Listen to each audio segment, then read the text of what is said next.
चाहे भारत पाकिस्तान की जंग हो या फिर यूक्रेन द्वारा रशिया के सैन्य ठिकानों पर हमला करना, मॉडर्न वॉरफेयर में ड्रोन्स एक गेम चेंजर के रूप में साबित हुआ है। ऐसे में भारत में आईआईटी कानपुर को एक तरीके से ड्रोन टेक्नोलॉजी हब के रूप में विकसित किया जा रहा है। इसके लिए भारत सरकार, आर्मी, डीआरडीओ, इन सब स्टेक होल्डर्स से आईआईटी कानपुर लगातार कोऑर्डिनेशन में है। इस वक्त मैं मौजूद हूं आईआईटी कानपुर में 60 साल पुरानी एयर स्ट्रिप पर, जिसे फ्लाइट लैब भी कहा जाता है, और यहां पर उन सभी इंपॉर्टेंट ड्रोन्स की टेस्टिंग होती है, जिसके बाद आर्मी उसे लेती है और वॉर्स या फिर लगातार सैनिक ऑपरेशन में उसका इस्तेमाल किया जाता है। यहां पे अगर आप देखेंगे ये पूरी वो एयर स्ट्रिप है। इस वक्त हमारे साथ मौजूद है वो प्रोफेसर भी जो स्पेशलाइज है इस पूरे काम में। यहां पे अगर आप देखेंगे तो ये ड्रोन जो है वो आपको हवा में दिखेगा। कामिकाजे ड्रोन है जो बहुत ही ज्यादा कारगर साबित हुआ था, चाहे वो भारत पाकिस्तान में अभी युद्ध की बात हो जो कुछ दिन चला, उसमें भारत की तरफ से भी और पाकिस्तान की तरफ से भी इसी तरीके के जो ड्रोन्स हैं वो भेजे गए और यहां पर उसको गिराने का काम किया गया, और इसका अपना एक महत्व है। इसी तरीके के ड्रोन्स लगातार यहां पर विकसित किए जा रहे हैं जो आने वाले समय में भारतीय सेना द्वारा इस्तेमाल किए जाएंगे। यहां पर वो प्रोफेसर भी हमारे साथ मौजूद है। बहुत बहुत धन्यवाद आज तक से बात करने के लिए। इस ड्रोन की बात करूं मैं, अगर गलत नहीं हो तो कामिकाजे ये ड्रोन है, क्या इसकी इम्प्लीकेशंस है, किस तरीके से आप लोग इस्तेमाल करते हैं और इम्पोर्टेंस इसकी क्या है? क्योंकि देखा हमने रिसेंट जो वॉर हुई थी इस तरीके के ड्रोन्स का बहुत इस्तेमाल हुआ।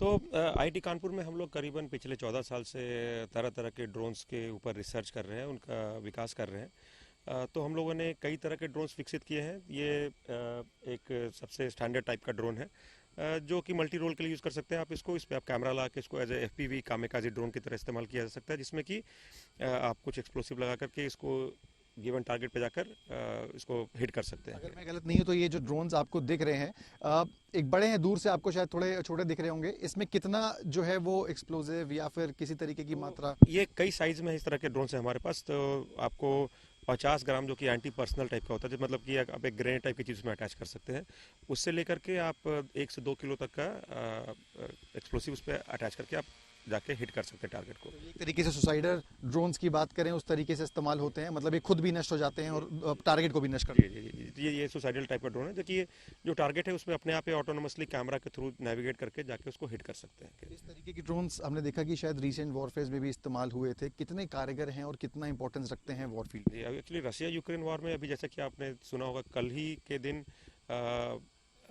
यूक्रेन ने काफ़ी बड़े पैमाने पे रशियन एयर बेसिस पे जाकर के उनके cargo airplanes, military cargo airplanes को डिस्ट्रॉय किया इस तरह के छोटे ड्रोन्स का इस्तेमाल करके। इस तरीके के ड्रोन्स का? जी हाँ। तो ये ड्रोन ऐसे तो बहुत छोटे और इसलिए कॉस्ट इफेक्टिव होते हैं। तो ये आजकल जो है एक नए तरह की पद्धति विकसित जो करते हैं, एसिमेट्रिक वॉरफेयर।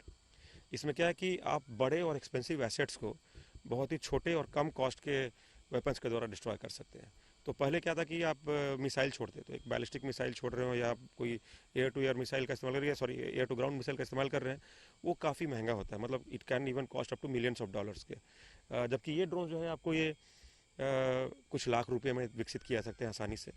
तो इस तरीके से आप इतने कम कॉस्ट में इतने बड़े एसेट को आप डिस्ट्रॉय कर पा रहे हो। ये अभी आजकल एंटी टैंक में भी बहुत इस्तेमाल किया जा रहा है कि ये टैंक के पीछे जाकर उसके जो आर्मर है उसके नीचे जाके घुस करके फट जाता है। तो क्या कि एक इतने छोटे से ड्रोन जो कि मात्र लाख का ही आप करोड़ों का टैंक एक बार में आप नष्ट कर पा रहे हैं। हमने देखा कि रशिया के जो करोड़ों और मल्टी मिलियन डॉलर्स के जो प्लेन थे वो एक छोटे इसी टाइप के जो ड्रोन्स हैं उन्होंने। जी बिल्कुल बिल्कुल। तो ये मतलब क्योंकि ये लो कॉस्ट में बनता है और काफ़ी आसान ऑपरेट करना, तो इसको बड़े पैमाने में बना पाना काफ़ी आसान है। यूक्रेन और रशिया दोनों ही इसका भी हज़ारों की संख्या में उत्पादन कर रहे हैं। मुझे लगता है कि अभी हमारे देश में भी इसकी लाखों की संख्या में ज़रूरत है, तो ये इस तरह का काम आएगा ही। बट ऐसे देखा जाए तो ये अपने आप में इसकी रेंज बहुत ज़्यादा नहीं होती है। तो हम क्या करते हैं कि हमारे पास अन्य ड्रोन हैं जो इसको दूर तक ले आकर छोड़ के आ सकते हैं, कैरी करते हैं। जैसे हमने रशिया में देखा कि जो कंटेनर्स के थ्रू जो थे वहाँ पे ड्रॉप करें वहाँ से, तो इसको आप कहीं दूर तक ले आकर वहाँ पास से आप अगर लॉन्च करें तो ये काफ़ी घातक सिद्ध हो सकता है। और इसको आप स्वार्म के रूप में भी इस्तेमाल कर सकते हैं कि भाई अनेक ड्रोन को हमारे आईआईटी कानपुर में भी हमारे कलीग हैं जिन्होंने स्वार्म पे काफ़ी रिसर्च किया है। तो वो 15, 20, 25, 50 के स्वार्म के रूप में उसको आप भेज सकते हैं एक साथ में। तो उससे क्या है कि ये बहुत घातक सिद्ध होता है, क्योंकि ये कोई भी ठिकाना है उसके चारों ओर से उसको घेर करके अलग अलग डायरेक्शन से उस पर अटैक कर सकते हैं। ये बात हुई डिस्ट्रॉइंग एलिमेंट्स की। मैं देख रहा हूँ कि एक और ये ड्रोन भी है, इसका एक तो नाम बताइए एंड इसका क्या वॉरफेयर में यूज़ है, because I am being told ये सर्विलांस के लिए यूज़ होता है, वो कितना इंपॉर्टेंट? जी, तो अपार्ट फ्रॉम अटैकिंग रोल जो है आपको सर्वेलेंस कर पाना और सही जगह निगरानी कर पाना बहुत ज़रूरी है। खासकर जब आप एक्टिव वॉर में है तो दुश्मन कहाँ है, किधर घुसपैठ करने की कोशिश कर रहा है, ये जानना बहुत ज़रूरी है। इवन जैसे जो घटनाएं अभी घटी थी पहलगाम में, जिसके कारण सारा कुछ स्टार्ट हुआ, तो वहाँ उस एनवायरनमेंट में जहाँ बहुत तेज़ हवाएं चलती है, तो आपको अगर आप देखेंगे तो हवा की स्पीड 15 से 20 मीटर पर सेकंड हो सकती है, तो उसमें आम ड्रोन जो है वो उड़ नहीं पाते हैं। तो वैसी परिस्थिति में फ्लाई करने के लिए स्पेशली डिज़ाइन किया गया, इसका नाम है विभ्रम। विभ्रम, मैं अपने कैमरा पर्सन से रिक्वेस्ट करूंगा कि एक बार विभ्रम की तरफ फोकस करें। हेलीकॉप्टर शेप में है, आपको दिखेगा, बहुत ज़्यादा इसका बड़ा साइज नहीं है, लेकिन जो बताया जा रहा है कि ऐसे एरियाज जो विंडी, जहां पर जो है कंडीशंस होती हैं, ये अगर बोलिया जाए तो शायद हायर एल्टीट्यूड, जल लद्दाख, वहां पे बहुत ज़्यादा। जी बिल्कुल, तो जम्मू कश्मीर लद्दाख हो गया आपको, और नॉर्थ ईस्ट हो गया, तो ऐसे पहाड़ी दुर्गम इलाके जहाँ पर आपको दिन जैसे जैसे बढ़ता है हवा की स्पीड बढ़ती जाती है। तो आपको जैसे कि पता होगा कि लद्दाख एयरपोर्ट पे भी, लेह एयरपोर्ट में आपको फ़्लाइट्स की परमिशन नहीं होती है 10 से 11 बजे के बाद, क्योंकि हवा इतनी तेज़ चलती है। तो वैसी परिस्थिति में आपको ड्रोन को उड़ाना है और सर्वेलेंस कर पाना है कि भाई अब निगरानी रख पाए। तो उस तरह की परिस्थिति के लिए स्पेशली डिज़ाइन किया जा रहा है, इसकी हम क्षमता और बढ़ा रहे हैं। और हमारे यहाँ IIT कानपुर में गस्ट वॉल की फैसिलिटी है, जहाँ पर हम आर्टिफिशियली, मतलब इंडोर एनवायरनमेंट में हम 20 मीटर पर सेकंड की रफ्तार की गस्ट को क्रिएट कर सकते हैं।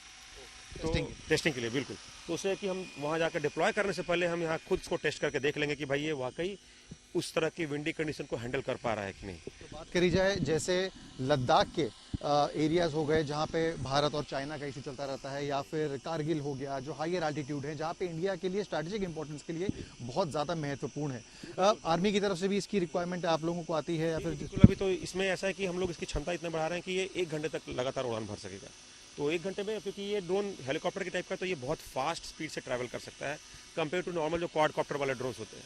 तो उससे है कि ये दूर तक जा करके, मतलब अगर मुझे कहीं पर मेरा टारगेट जहाँ मुझे सर्वेलेंस करना है वो करीबन आपको 10 किलोमीटर दूर है, तो हम 10 किलोमीटर दूर आसानी से जा सकते हैं इससे, और वहाँ जा करके हम आधे घंटे निगरानी करके वापस आ सकते हैं।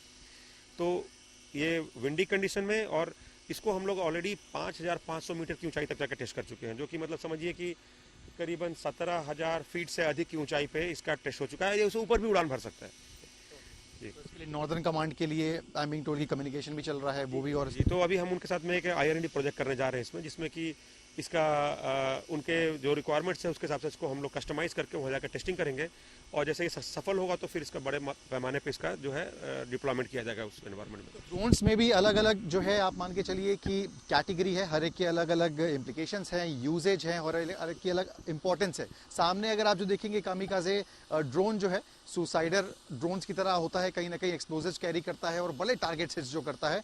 राइट में अगर आप देखेंगे जो विभ्रम ड्रोन है, ये जो है विंडी कंडीशंस में फ्लाई करता है, सर्वेलेंस के लिए यूज होता है, और हायर एल्टीट्यूड्स के लिए जो है वो इस्तेमाल होता है। और भी मैंने देखा है कि IIT कानपुर जो है उसको एक तरीके से भारत सरकार का भी सपोर्ट मिल रहा है, आर्मी के साथ भी। कैसे इस फील्ड में आगे जो है वो बढ़ रहा है, और आने वाले में हम इसको हब कैसे बना सकते हैं IIT? तो ऐसा है कि जैसे मैंने बताया कि हम लोग 15 साल से ऑलरेडी इस पर रिसर्च कर रहे हैं, तो तमाम तरह के ड्रोन्स डेवलप किए गए। हमारे पास ऑलरेडी ड्रोन्स हैं जो कि 50 kg तक का वजन उठा सकते हैं हाई ऑल्टीट्यूड में। तो ऐसे ड्रोन्स हैं जो कि आपको राशन सामग्री पहुंचाने के काम आ सकते हैं।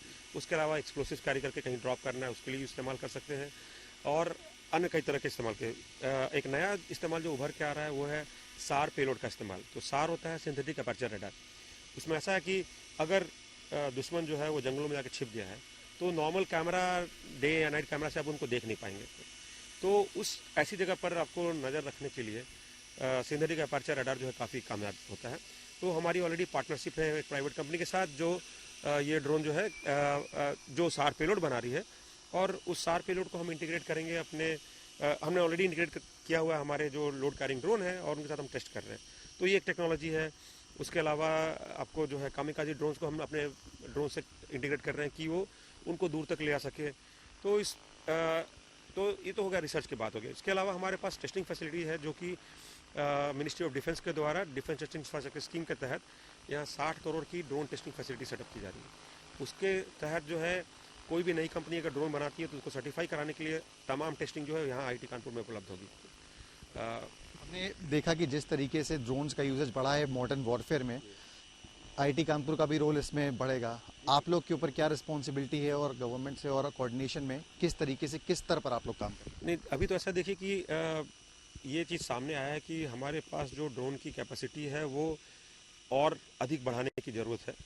तो उस तरीके से जो भी गवर्नमेंट की रिक्वायरमेंट्स हैं उसके लिए कई बार क्या होता है कि रेडीमेड सॉल्यूशन मार्केट में अवेलेबल नहीं होता है, बट हमारे पास अब R&D का इतना एक्सपीरियंस है कि जो भी रिक्वायरमेंट है उसके तहत हम उसके हिसाब से हम तुरंत ड्रोन को डेवलप कर सकते हैं। और हमारे पास बहुत सारे स्टार्टअप्स भी जुड़े हुए हैं, क्योंकि वो बहुत ज़रूरी है कि जो टेक्नोलॉजी डेवलप हो रही है वो डिप्लॉय हो, उसको कमर्शियलाइज किया जाए और देश से काम आए। तो हमारे पास पूरा इकोसिस्टम है, हमारे पास स्टार्टअप्स हैं, रिसर्चर्स हैं। अभी यहाँ पर करीबन 17 से 20 फैकल्टी हैं जो ड्रोन के क्षेत्र में रिसर्च कर रहे हैं और अलग अलग तरीके से। हमारे रिसर्च ये भी चल रहा है कि ड्रोन की जो अभी आवाज़ सुन रहे हैं, इस आवाज़ को कम कैसे किया जाए, दुश्मन या कोई एनिमी है उनको चले कि जब वो आपके पास आएगा तो आपको आइडिया नहीं होगा कि भाई ड्रोन हमारे पास पहुंच चुका है इतने पे। तो उसकी आवाज़ कम करने के ऊपर भी रिसर्च चल रहा है और अगले 2-3 महीने में इसके ऊपर कुछ नए पेटेंट्स आएंगे जो कि आपको ड्रोन की आवाज़ को काफ़ी कम कर पाएंगे। तो इस तरीके से मतलब हर तरह की हमारे जो कलीग्स हैं, अलग अलग लोग अलग अलग क्षेत्र में काम कर रहे हैं, तो वो सबको अगर मिला दिया जाए तो कहा जाए तो हम आज के दिन में कोई भी ड्रोन की रिक्वायरमेंट हो हम पूरी कर सकते हैं। तो एक नया इकोसिस्टम, एक बड़ा इकोसिस्टम आईटी कानपुर में तैयार हो रहा है जो ड्रोन्स टेक्नोलॉजी में एक अपने आप में गेम चेंजर जो है वो साबित होगा। और अगर बात करी जाए ड्रोन्स की, ये तो 2 से 3 ड्रोन्स है जिनकी अलग अलग स्पेसिफिकेशन है। इसमें भी टेक्नोलॉजी काम कर रही है और कैसे उसको बेहतर बनाए ताकि जब वॉरफेयर में इसका इस्तेमाल हो तो जो आर्मी है उनके पास स्पेसिफिक इनपुट्स हों और इनका इस्तेमाल करके जो मैक्सिमम डैमेज करने का कहीं ना कहीं काम हो वो उनके द्वारा किया जा सके। फिलहाल इस एयर स्ट्रिप पे ही सारे एक्सपेरिमेंट्स किए जाते हैं, यहीं पे ड्रोन्स उड़ा के यहीं पे उनकी टेस्टिंग होती है, जिसके बाद भारतीय सेना को इसे प्रोवाइड कराया जाता है जो कि वॉरफेयर में अहम साबित होता है, जैसा हमने भारत पाकिस्तान युद्ध में देखा। वीडियो जर्नलिस्ट शुभम शुक्ला के साथ सिमर चावला, कानपुर आज तक।